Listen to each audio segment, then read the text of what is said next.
Welcome to Screen Time, a weekly show where we dive into high-level overviews of PR, marketing, and culture. I'm Aubrey Strobel.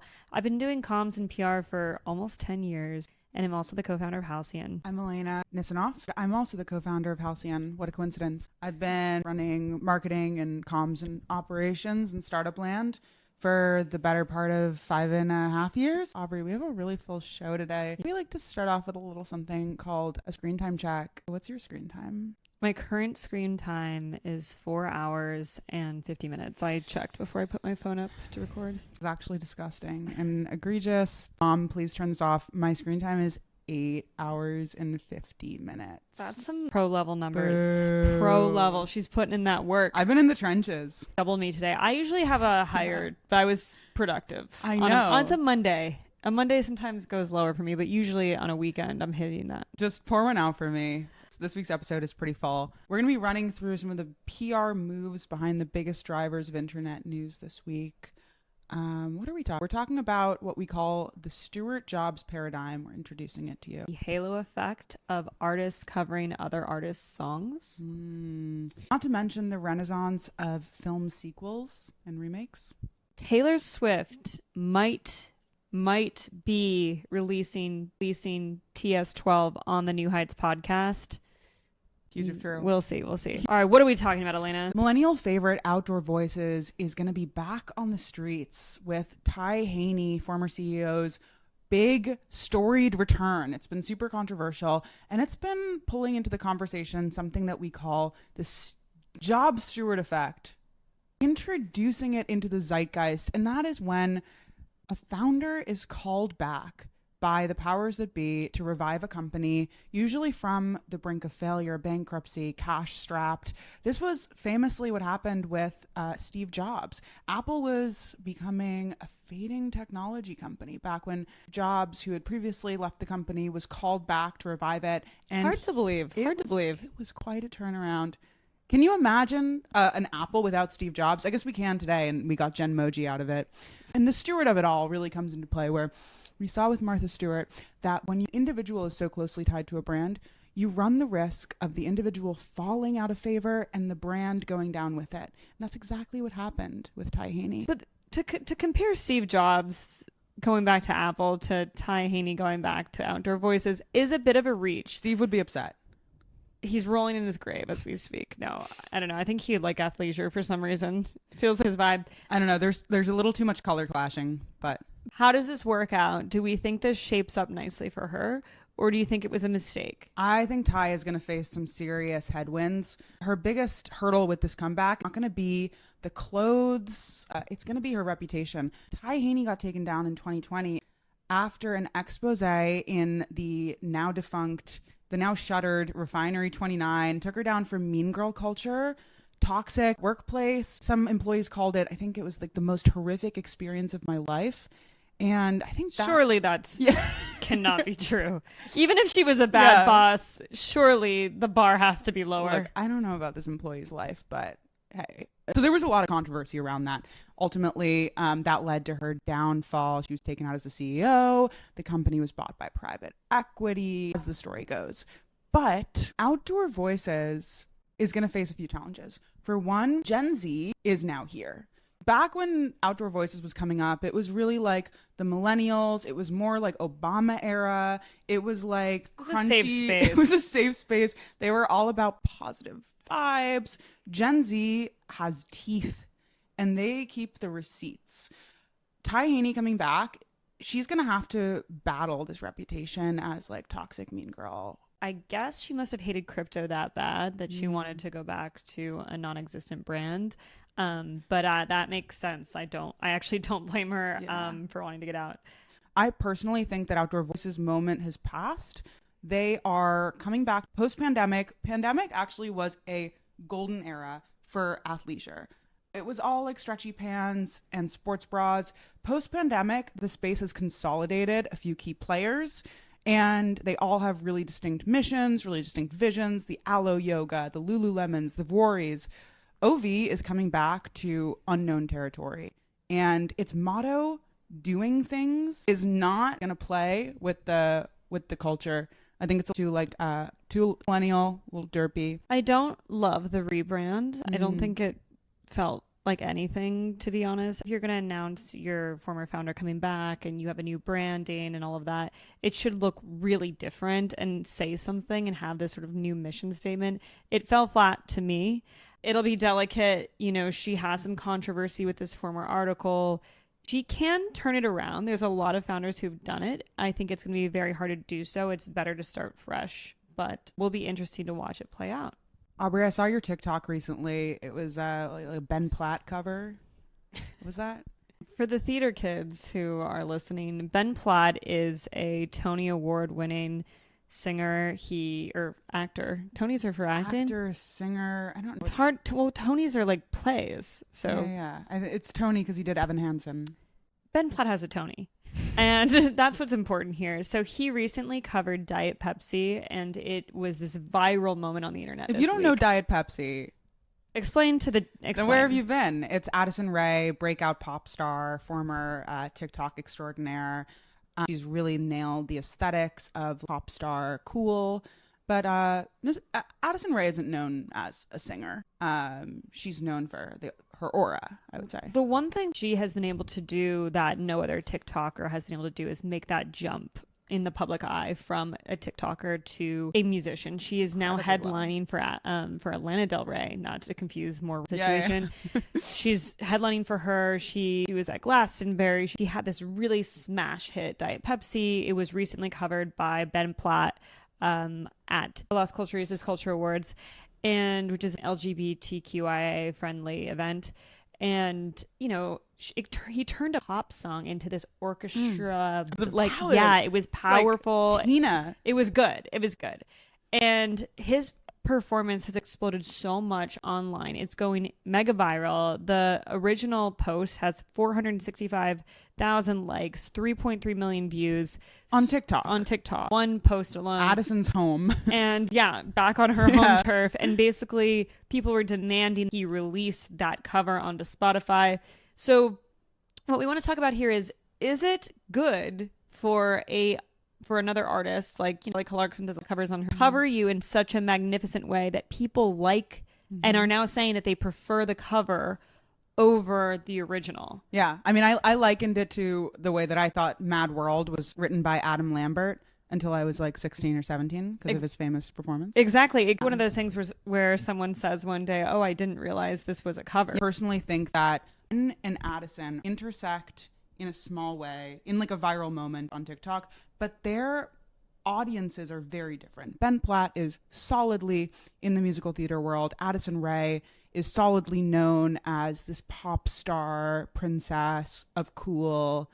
I don't feel like they're going to be cannibalizing each other's audiences or images in that way. I think they'll stay pretty separate, and I think Addison Rae has never promised to be a singer.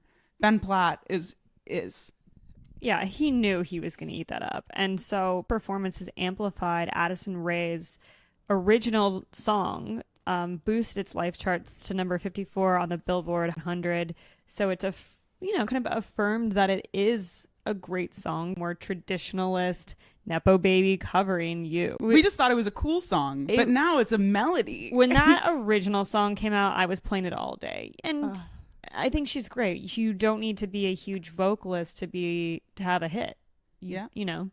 But those theater kids, they love to eat it up. So. Those theater kids, they love to put some warble on where we don't necessarily need it. Exactly. So I think this is a net positive for Addison Rae. It's a win. I think she has to own it. She has to embrace it.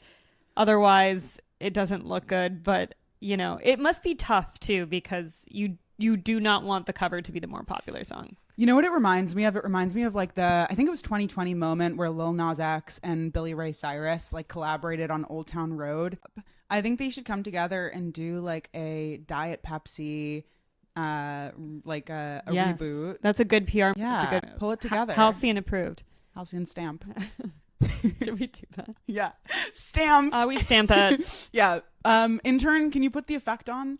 Okay. There's a lot of remakes this summer. A lot of remakes and sequels. Sequels. I've been calling them remakes, and you actually corrected me. They're sequels. But I forgot that they were sequels because a lot of these are like 20 years late on the sequel. And Statute of limitations. Statute of limitations.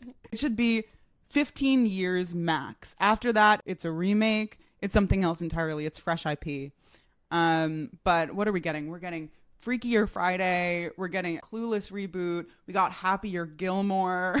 How is it? Happier Gilmore? Happy Gilmore? Who knows? Freakier Friday. Lilo and Stitch. Everything. It's a long list. Everything it's a sequel. It's a remake. What's really interesting about this is, like, I think that we're getting to a point of fatigue and oversaturation here. We are hitting a critical mass of sequels of old IP. Freaky Friday, I think, came out like 20 years ago. So we're introducing what we call the nostalgia debt. Studios are living off of borrowed cultural capital. Remakes like Freakier Friday, Happy Gilmore 2 are quick to market, low risk, and instantly marketable because they're tapping into an already established market, even if it's market from 10, 20 years ago. Every reboot actually cashes a little bit more on the original's legacy until there's nothing left. People are getting angry about all these reboots. Yeah, I'm not a fan of a sequel. I don't think they're better than the original. I think it's a low risk strategy for these producers to go out and produce a film that they know that they can get millennials to go fill seats in at the box office, pretty much. Who are these for? They are for like the older generation who wants to fill seats.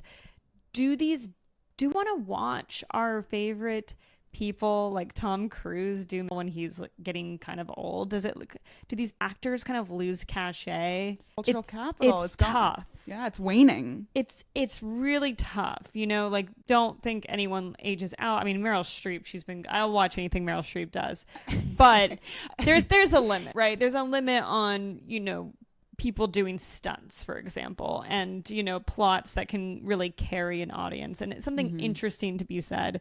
All in all, you know, it must be working out since all of Hollywood is doing it. Do I think it's a smart move? I think it's a safe investment. Very safe.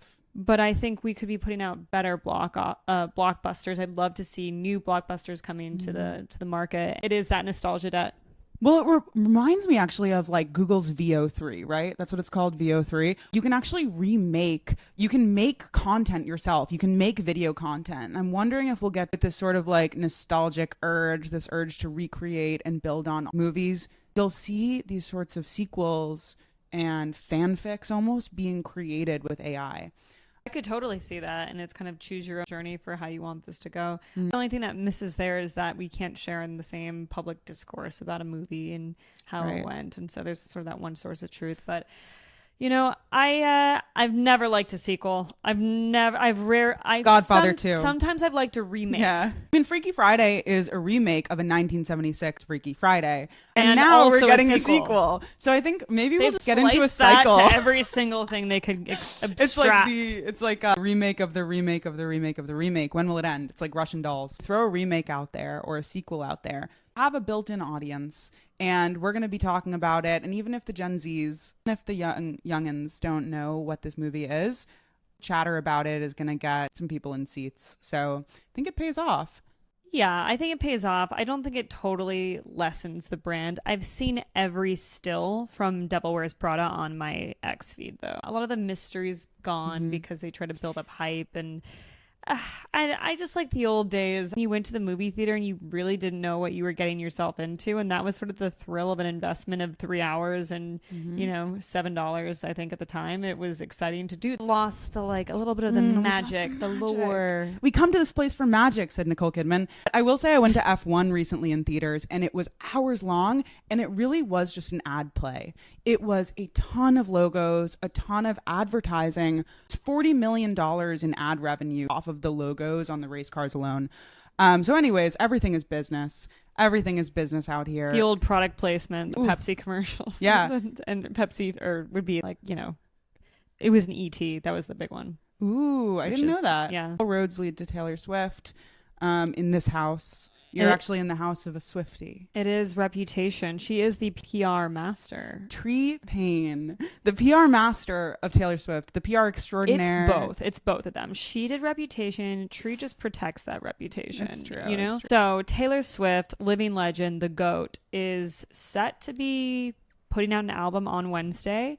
These are the clues we have, and this is why I think it's going to happen. So on Monday, time of filming, New Heights, Travis Kelce, her boyfriend's podcast, released a... Travis Kelce, her boyfriend. Also an NFL player. If you must know, the tight end for the Chiefs. Anyway, teased a very special guest for their Wednesday 7 p.m. Eastern episode. The X post shows a sort of like silhouette game character unlock. And people think it's Taylor Swift. I mean, it does sort of look like her. It's not too obvious. The Swifties did fast work. They did fast work on this. Fast work. And they found, we'll put up a picture of the picture they think it is. Not only that, Jason is wearing what looks like an Eras Tour t-shirt in the graphic. There's an orange background. It's the same type of glitter that Taylor uses. They're not even doing that many Easter eggs. I think they kind of want it to be pretty obvious. Then 12 minutes later, 12th album. Taylor Nation, who runs Taylor's brand awareness, it's like her fan club, dropped a 12-photo Instagram carousel of Taylor Swift in orange outfits. How odd. Why would they be doing that 12 minutes later? Captioned, thinking about when she said, see you next era. What's her next era, you might think. So orange isn't tied with any of her 12 albums. So people are assuming this new orange heart that they're putting as the emoji is tied to this 12th album, which would be announced on the 13th, Wednesday. 13 is Taylor's lucky number. This is like GPT psychosis. So for like everyone, paying attention at home. Not only that, there was some other Easter eggs. There was like D's in a Selena Gomez post. She wore earrings with 12 rubies at the Grammys. Like she gets this intricate with it. Her master's letter had 12 I's in the word this. You still don't believe, if you still aren't a believer, her best friend, Ashley, how do you say this last name? Avignon? I'm going to take a stab in the dark. Avignon liked the New Heights post, which only fuels the fire, and also Republic, which is her record company. I have a few questions. So one more thing. Kelce hinted that on Pat McAfee's show, he's heard Taylor Swift's new music. So there is new music. It does exist. Okay, questions. Mic drop. Okay, a few questions. How'd she get so many D's in the post? How are there so many D's? You just keep typing it out. No, I mean, like, what was she just said? I actually don't know. Okay. I don't know. It was in context. Next question. Taylor and Travis had this, everyone was talking about it. Travis posted a Instagram carousel with Taylor a couple weeks ago and broke certain parts of the internet, specifically ones that you're on. And so is this an engagement? We thought it was an engagement at the time. Do you think there's still an engagement in here? There could be an Easter egg in the album that they're married. That could be the way that they confirm they're already married. They could be confirming it in the album. I don't think that's how she would do it, but who knows? Looking back to this one line in the album, or not a line, but in Tortured Poets, she kind of comes for her fans for being so obsessed with her that they like tore apart her relationship with Maddie Healy. And Daddy, I Love Him, I think is the... Yes. And her to be collaborating with Taylor Nation in this way. She and Taylor Nation were working together on this Instagram carousel. They're in lockstep constantly. They're in lockstep. Yeah, okay. They always are. They work together. So anything you hear from Taylor Nation is approved by Taylor Swift and T-Pain. She has basically a third-party PR mouthpiece that can talk for her when she doesn't want to publicly speak or they don't want to put something out. It's the fandom that's exists. Not creepy at all. Yeah. So basically what she did in Daddy, I Love Him is she kind of came for her fans, but she's also stoking the flames. So Taylor, I salute you. So I think this is really interesting on a strategy because it feels very aligned with who Taylor Swift is today. She did a performance at Tight End University, which was something that Travis Kelce had put on, I think in Nashville, and she went up and played Shake It Off. And everyone went crazy. It wasn't expected. No one, she just did it randomly. And so she's very much into collaborating. If you look at the way she moves, she's very much into collaborating with him in this partnership. She's doing a lot of that now. Yeah. Never did that before. Never did that before. She's very much, besides Calvin Harris, she wrote This Is What I Came For and gave him that song that Rihanna and him have. Were they together? She was dating Calvin Harris at the time. I didn't know that. Yeah, so she's collab, but like more in the background. She's very much publicly collaborating. She also wrote a few songs with her ex-boyfriend Joe Alwyn wrote under William Bowery some songs on some of her albums with her. But this We're is going like deep now. very public. This is very public. She's she's front facing, and so I think Taylor Swift is gonna come back more of your friend. Eras Tour put her on this crazy level of fame, the biggest star in the world. I think what she wants to do, if I had to guess, is sort of be someone that can perform in Nashville at a bar, I think, and go on a podcast. I would say after all that evidence that you've convinced me, I'm taking my tinfoil hat off. Yeah. But I think it's a pivot in Taylor's brand strategy, because she's always had this very independent kind of narrative that she's struck with Travis. I think we've all agreed that it's endgame, right? And what he's done an amazing job at is growing his brand, growing his podcast. His fandom is elite. Her fandom is elite, way more elite. So they're kind of joining forces. This is a strategic alliance of the kingdoms, and it's going to be a crazy, crazy NFL season. So this will turn into a sports show. Yeah, exactly. Okay, so I remember this clip from when you were on Fox News in your Eagle jersey way back when they first started dating. Do you think you're going to get called to the witness stand on saying that they would never last? Do you think they're going to pull up the clip on their podcast? I didn't say they would never last. I think I spread conspiracy rumors about them. Pull up the clip. Which is... Play the clip. So what I meant by this was I thought she was a bigger Eagles fan than maybe she was, but like love comes top for Taylor Swift, which I respect, and I will never throw shade in Taylor's direction. Only love for me, Taylor.